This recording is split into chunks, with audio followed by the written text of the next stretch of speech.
going on, Jerome's? Why I'm so sweaty? I was watching Cops.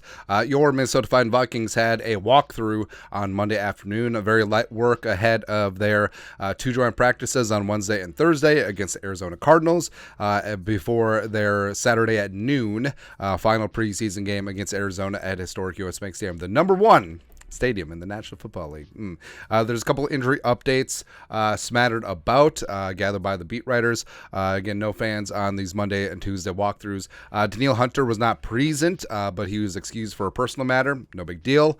So up at the top, running back Kinkene Nwangu, who's been missing for a number of weeks, sort of fell behind in the running back competition, and has been opening up a lot of reps at kick returner as well. No update there. Also, no update on defensive tackle Jaquelin Roy, who has been dinged up and hasn't played in the first two preseason games. Kevin O'Connell said last week that they were hoping to get him back this week. Also, no update on cornerback Caleb Evans, who had a minor injury. But updates.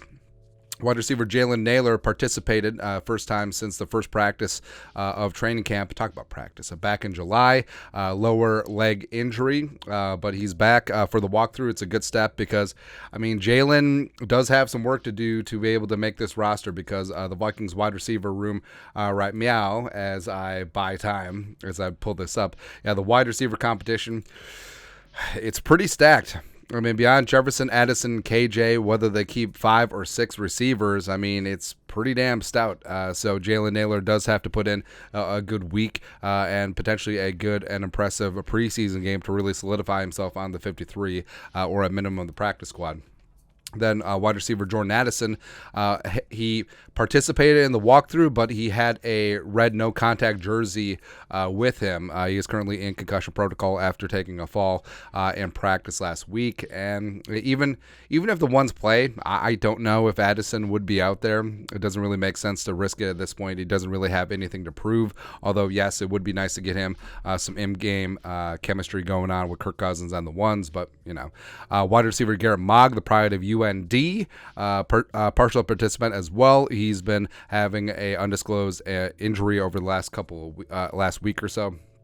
Tight end TJ Hawkinson, also partial participant. He's basically been doing what he's been doing the last a week and a half, where he'll participate in warm-ups and some of the early walkthrough stuff and then head inside with the trainer. But he's dealing with that ear infection that he says is reporting that is affecting his balance, and hopefully that gets cleared up by week 1. Linebacker Brian Osma, he's back. So he's been out for the bulk of 2 weeks with an undisclosed injury, and it's also one of the reasons why Ivan Pace Jr. has really risen up. He's been playing an Asamoah spot in practice. He's been playing middle linebacker in preseason games. So Osma back in the Derby will be good to go, and I do think that the future duo at off-ball linebacker will be Ivan Pace Jr. and Osma. I think they will be the new age Scott Studwell and Matt Blair.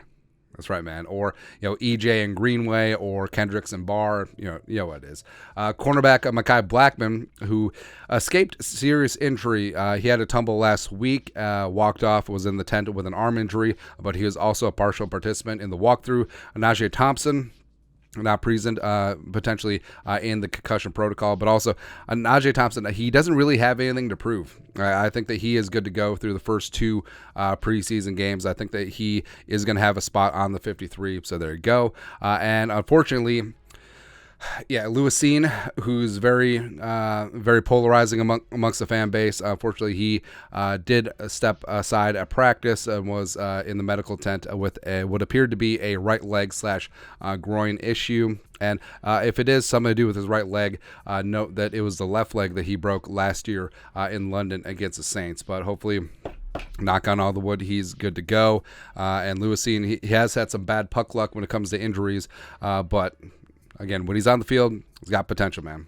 He really does. But that's it. That's Monday injury updates from the Vikings walkthrough this afternoon. Let us know your thoughts and our thoughts in the comment section below. Subscribe for daily Vikings takes. Want to support the work? Put a little something in the Venmo. But till next time, Skol, production value.